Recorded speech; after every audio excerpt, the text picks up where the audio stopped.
Hi everyone, my name is Miss Reasso and I'm going to walk through some helpful hints for the Mat 152 lab on chapters 5 and 6. As always, we have our objectives listed here first.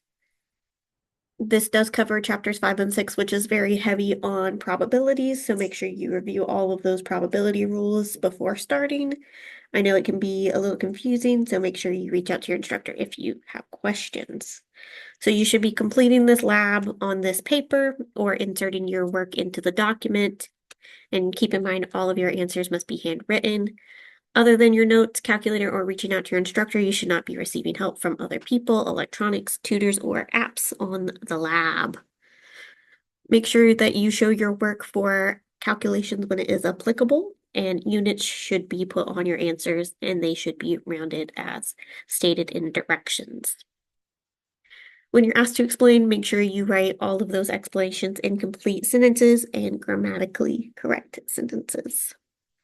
So our first question here has a contingency table, and we are going to find some probabilities for these questions. Keep in mind your numbers are probably different since we have the different data for each semester. You'll notice on all of the parts here for this question that you have two blanks. Your first blank here should be the fraction, and the second blank should be the decimal rounded to the nearest thousandths place. So make sure you are rounding carefully on those. You'll see on part F, it tells you to show your calculation here. So you should be showing how you're getting this OR statement. G and H are asking if the events are mutually exclusive and then independent, respectively. So you will say yes or no and give an explanation as to why. Okay. Question 2 focuses on this tree diagram.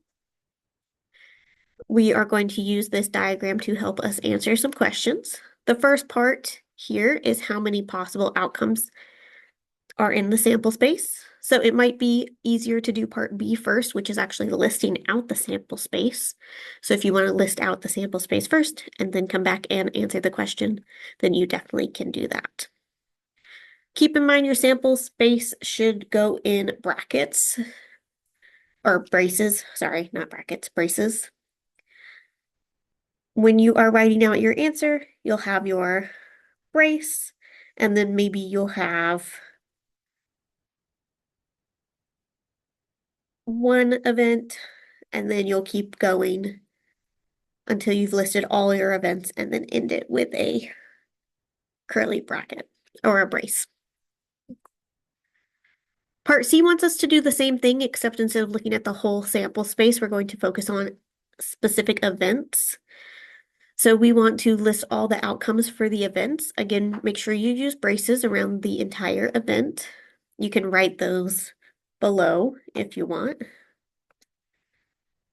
And then on the blank, you'll write your probability as both a fraction and a decimal. After you answer parts A through D, you can do part D down here. So this is A through D for part C. And then we have part D for the whole question. You can answer that and you will have some sort of explanation or showing your calculation as work. And again, you should answer in both a fraction and a decimal. Okay. You don't need to worry about rounding these to 3 places. They terminate. So you will just write the full decimal, and I'll make a note to add that direction here. For number 3, we are doing our chapter 6 material. So now we're moving into chapter 6.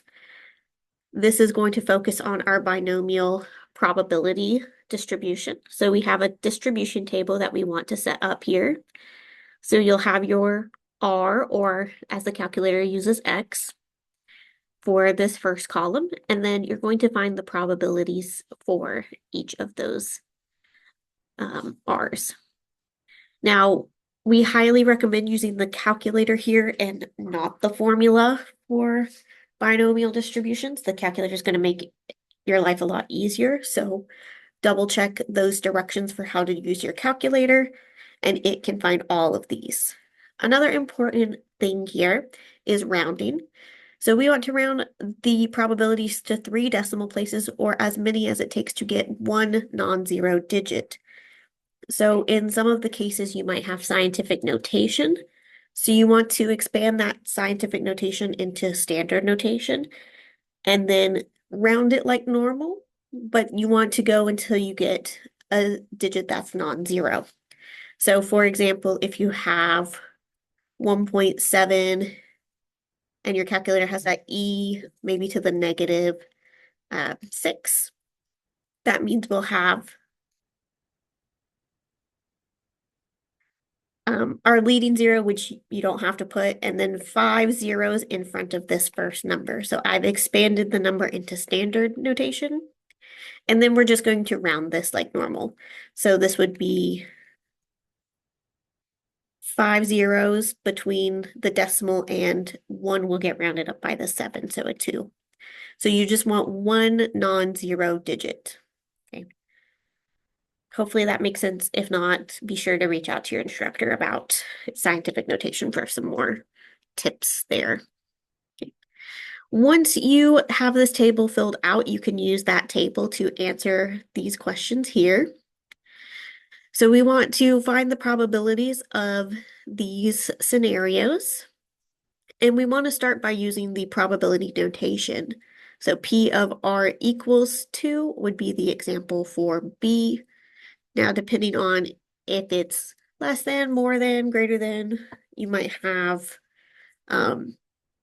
different equation symbols than an equal. You might have a greater than or equal to symbol, right? So you want to start each of these with their respective probability notation first, and then write out the answer. And if you show your work, that's great. That'll help us make sure that you're not missing any of the values that you need. From that, you can also find your mean and your standard deviation. So you can answer this question by showing your work or using the calculator, so the formulas or the calculator, as long as you're showing your work here. And you can round those to the nearest hundredth if applicable. And then from that, we can find out what it means to be unusual.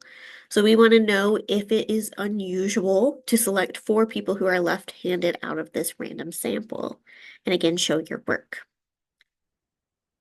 Our last question is going to take what we know from the previous question and apply it to our data from our survey.